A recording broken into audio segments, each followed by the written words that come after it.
மனைமாட்சி இல்லாள்கண் இல்லாயின் வாழ்க்கை இணைமாட்சி தாயினும் இல். வணக்கம், இது உங்கள் கவிதோஸ் வலையொலி. உலக ஆளணும்னா முதல்ல வீட்டை ஆளணும். ஆனா இது பெண்களுக்கு மட்டும் இல்ல, ஆண்களுக்கும் தான். புரியலையா? காலையில எல்லாருக்கும் முன்னாடியும் எழுந்துக்கிறாங்க. அப்புறம் எல்லாரும் தூங்கினதுக்கு அப்புறம் தான் தூங்கவே போறாங்க.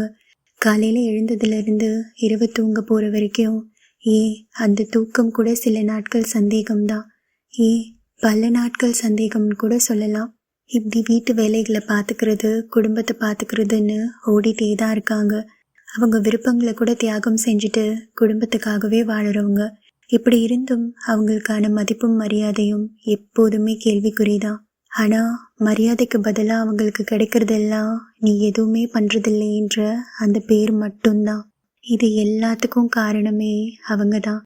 புரியும்படி சொல்லணும்னா அவங்க கொடுத்துட்டே இருக்காங்க, நம்ம வாங்கிட்டே இருக்கோம். புரியலையா? ஒரு பெண் குடும்ப தலைவினா அப்ப ஆண் குடும்ப தலைவர் இல்லையா? குடும்பம்னா அதுல 2 பேருக்குமே சமமான பங்களிப்பு உண்டு தானே. ஒரு பெண்ணானவங்க மட்டும் பிறக்கும் போதே எல்லாத்துலயும் கை தேர்ந்தவங்களாவா பிறக்குறாங்க? இல்லையே. வளர வளர தானே அவங்களும் கத்துக்கிறாங்கன்னு சொல்றதை விட கத்து கொடுத்துட்றாங்கன்னு தான் சொல்லணும். இதுல ஒரு ஆணையோ இல்ல பெண்ணையோ குறை சொல்றது எந்த விதத்திலையும் நியாயமாகாது. ஏன்னா நம்ம சமூகமே அப்படித்தானே இருக்கு. மாற்ற வேண்டிய விஷயங்கள் எல்லாம் நடைமுறையில இருக்கு. நடைமுறையிலே இருக்க வேண்டிய விஷயங்களுக்கு எல்லாம் மாற்றம் தேவைப்படுது. ஆனா மறந்தது என்னன்னா, சமூகம்ன்றதே நாம தானே. அப்ப நம்ம தானே மாத்தணும். இல்ல மாறணும். இதை கொஞ்சம் ஆழ்ந்து போய் பார்த்தோம்னா, நீங்க வேலைக்காக வெளியில போயிடுறீங்க. பல விதமான மனிதர்களை சந்திக்கவும் பேசவும் பழகவும் உங்களுக்கு வாய்ப்பு கிடைக்குது. அதனால பல விதமான அனுபவங்கள். ஆனா உங்க வீட்டு பெண்களை பத்தி கொஞ்சம் யோசிச்சு பார்த்தீங்களா? நீங்க நினைக்கலாம், நான் நல்லா தானே பார்த்துக்கிறேன், அவங்களுக்கு எந்த குறையும் வச்சதில்லையேன்னு. உண்மைதான். ஆனா அதையும் தாண்டி அவங்க மன ரீதியாகவும் உணர்வு ரீதியாகவும் ஒவ்வொரு நாளும் போராடிட்டே தான் இருக்காங்க. அதை அவங்க வெளியில சொல்றதும் இல்லை, அவங்களால அதை சொல்லவும் முடியறதில்ல. காலையில இருந்து இரவு தூங்குற வரைக்கும் எல்லாத்தையும் எல்லாருக்காகவும் பார்த்து பார்த்து செஞ்சுட்டு அவங்கள பார்த்துக்கிறது கூட நேரம் இல்லாம போயிடுது. ஒரே வீட்டில் அதே வேலையை திரும்ப திரும்ப செய்யும் போது அவங்க ஒரு எந்திரமாவே மாறிடுறாங்க. ஒரு விதமான தனிமையை உணர ஆரம்பிச்சிடுறாங்க. இப்படி ஒரு சூழ்நிலைய அவங்க தினம் தினம் அனுபவிக்கும் போது நீங்க என்னதான் அவங்கள தங்கத்தட்டிலே வச்சு தாங்கினாலும் அது அவங்களுக்கு பெருசா தெரியாது. ஆனா எது அவங்களுக்கு பெருசா தெரியுமா? நீங்களும் அவங்களும் ஒண்ணுதான்னு நீங்க அவங்களுக்கு சொல்றதுல இல்ல, அதை செயல்ல நிரூபிக்கிறதுல தான். ஏன்னா அதுதான் நீங்க கோடி கோடியா கொட்டி கொடுக்கறத காட்டிலும் ரொம்பவே மனநிறைவானது.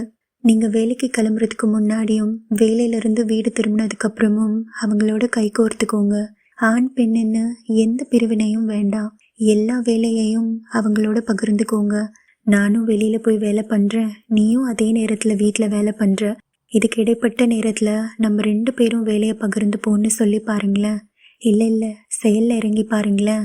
அப்புறம் பாருங்க, இவ்வளவு நாள் இல்லாத ஒரு புதுமையா உங்க குடும்ப வாழ்க்கை மாறுறத நீங்களே பாப்பீங்க. இதுல கிடைக்கிற சந்தோஷமே தனி. ஒரு சிலர் இதை பின்பற்றிட்டு தான் இருக்கீங்க. ஆனா இனி எல்லாருமே இதை பின்பற்றலாமே.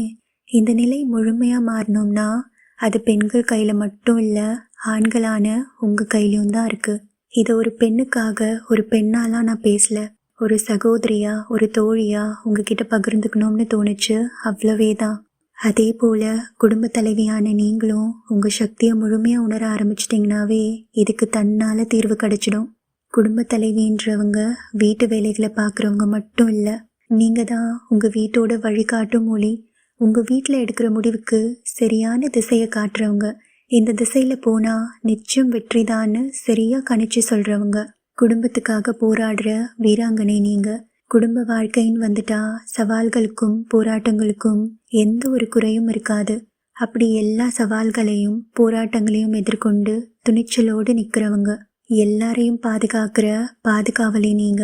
குழந்தைகளோட எதிர்காலம், கணவரின் மனநிலை, குடும்ப பெரியவர்களின் நலன், இது அத்தனையும் தன்னலம் பாராம உங்க கரங்களாலே ஏந்தி பாதுகாக்கிறவங்க. அது மட்டுமா, திருவள்ளுவர் என்ன சொல்றாருன்னு தெரியுமா? அவர் உங்களை எப்பேற்பட்ட ஒரு உயர்ந்த இடத்துல வச்சிருக்காருன்னு இந்த குறளோட அர்த்தத்தை கேட்டாவே உங்களுக்கு புரிஞ்சிடும். ஒரு ஆண் எவ்வளோ பெரிய பேர் புகழ் பதவி அடைஞ்சாலும் சரி, தன் வீட்டை சிறப்பா ஆளுற மனைவி இல்லைன்னா அவங்க வாழ்வில் இருக்கும் எந்த ஒரு சிறப்புக்கும் எந்த ஒரு பயனும் இல்லைன்னு சொல்றாரு. ஒரு ஆணையை முழுமையாக்குற சக்தி உங்ககிட்ட மட்டும்தான் இருக்கு. இப்போ புரிஞ்சதுல நீங்க எப்பேற்பட்ட ஒரு சிறந்த இடத்துல இருக்கீங்கன்னு. இப்படி ஒரு இடத்துல இருந்துட்டு உங்க சக்தியை நீங்களே உணராம இருந்தா எப்படி? என்ன இருந்தாலும் வேலைக்கு போய் சம்பாதிக்கிறவங்களுக்கு தானே மதிப்பும் மரியாதையும் அதிகமா இருக்கு. எங்களெல்லாம் எங்க மதிக்கிறாங்கன்னு ஒரு சிலர் உங்க மனசுக்குள்ளேயே பேசினது எனக்கு கேட்டுடுச்சு. வீட்டை பார்த்துக்கிற பொறுப்பை நீங்க எப்படி எடுத்துக்கிட்டீங்களோ அதே போல உங்க வீட்டோட பொருளாதாரத்தை பார்த்துக்கிற பொறுப்பை தான் உங்க குடும்ப தலைவர் எடுத்துக்கிட்டாரே. அவர் சம்பாதிச்சு கொண்டு வர பணம் அவரதும் இல்லை, உங்களதும் இல்லை, அது உங்க குடும்பத்தோடது. இதை நீங்க 2 பேரும் புரிஞ்சுக்கிட்டாவே பாதி பிரச்சனை தீர்ந்துடும். இதுக்கப்புறம் வேலைக்கு போறவங்களை உங்களோட ஒப்பிடுறது அர்த்தமற்றது. ஏன்னா நீங்க தேர்ந்தெடுத்த பாதை வேற, அவங்க தேர்ந்தெடுத்த பாதை வேற. நம்ம பாதைக்கு ஏற்பதானே நம்ம பயணமும் இருக்கும். இனி நம்ம பாதையை நோக்கி மட்டுமே கவனம் செலுத்தலாமே. இதுக்கப்புறமும் நீங்க சம்பாதிக்கலன்னு கவலைப்பட்டீங்கன்னா திரும்பவும் காணொலியை முதல்ல இருந்து கேளுங்க. அப்பதான் நீங்க ஏற்கனவே எப்பேற்பட்ட இடத்துல இருக்கீங்கன்னு தெரியும். இல்ல புரியும். இதெல்லாம் கேட்க நல்லா தான் இருக்கு. ஆனா சாத்தியமான்னு கேட்டா சாத்தியம்தான். ஆனா இந்த மாற்றத்தை அதிரடியாலாம் சாதிக்க முடியாது, அன்பால மட்டுமே சாதிக்க முடியும். அது எப்படின்னு கேட்டீங்கன்னா இதுலயும் 2 பேரும் ஒன்னா கை கோர்த்துக்கோங்க. என்ன இன்னைக்கு கதை எதுவுமே சொல்லலையேன்னு கேக்குறீங்களா?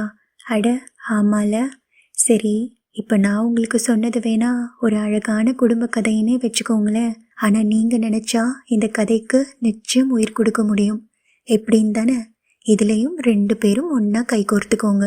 இன்னும் எளிமையா சொல்லணும்னா, இல்லற வாழ்க்கைன்றது அடங்குவதோ இல்ல அடக்குவதோ இல்ல, பகிர்ந்து வாழ்வது, அன்போடும் மரியாதையோடும். அடுத்த காணொளியில பெண்ணின் பெருந்தக்க யாவுல கற்பெண்ணும் திண்மை உண்டாக பெறின் என்னன்னு பார்க்கலாம். அதுவரை காத்திருப்போம். நன்றி, வணக்கம்.